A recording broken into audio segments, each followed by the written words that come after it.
Vivo Y30 how to remove face lock. नमस्कार दोस्तों, स्वागत है आप सभी का तिकिराज यूट्यूब चैनल पर। तो दोस्तों, आज की इस वीडियो पर मैं आपको बताऊंगा कि वीवो के फ़ोन पे आप जो है कैसे अपना यहाँ पर दोस्तों फेस लॉक है उसको रिमूव कैसे कर सकते हैं। यदि आपने भी जो है दोस्तों यहाँ पर फेस लॉक सेट कर दिया है तो अभी दोस्तों उसको आप कैसे करके रिमूव कर सकते हैं, आज की इस वीडियो पर मैं आपको यही शो करके बताने वाला हूँ। तो सिंपली दोस्तों आप यहाँ पर वीडियो को जो है शुरू से लेके अंत तक देख लीजिए। आपको यहाँ पर ये भी आ जाएगा कैसे रिमूव करना है अपना फेस लॉक को। ठीक है, तो दोस्तों वीडियो शुरू करने से पहले यदि आपने चैनल को सब्सक्राइब नहीं कर रखा है तो जाके चैनल को सब्सक्राइब जरूर करें। तो सबसे पहले तो दोस्तों आपको जाना है अपने डिवाइस के सेटिंग पर।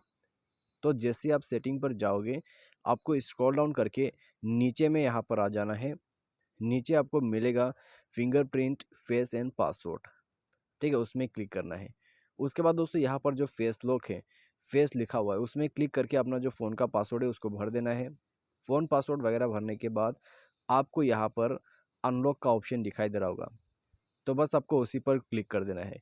When disabled you will not be able to unlock the phone using facial recognition.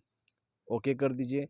उसके बाद दोस्तों यदि आपको पूरा रिमूव कर देना है, ठीक है, यदि दोस्तों आप बाद में जो है फेस लॉक को दोबारा से यूज़ करना चाहते हैं तो डायरेक्टली आप इनेबल करके भी यूज़ कर सकते हैं। ठीक है, इसको जो अनलॉक दिखाई दे रहा है उसको इनेबल करके यूज़ कर सकते हैं। ठीक है, आपको फेस यहाँ पर ऐड भी करना नहीं पड़ेगा, लेकिन आपको फेस लॉक सेट ही नहीं करना है। नेक्स्ट टाइम आप यदि ऐड करोगे फेस लॉक, आप जो है री से फेस को ऐड करोगे तो ऐसा कुछ है तो आप डायरेक्टली क्लियर फेशियल डेटा कर दीजिए। ठीक है, इससे क्या होगा, आपका पूरा फेस का जो डेटा है वो क्लियर हो जाएगा, साथ ही साथ आपका जो फेस लॉक है वो भी रिमूव हो जाएगा। तो इस प्रकार से दोस्तों आप जो है वीवो के डिवाइस पर आसानी से फेस लॉक जो है वो रिमूव कर सकते हैं। ठीक है, तो ये है दोस्तों सही तरीका। उम्मीद करते हैं आपको जो है दोस्तों यहाँ पर वीडियो पसंद आया होगा। Thanks for watching.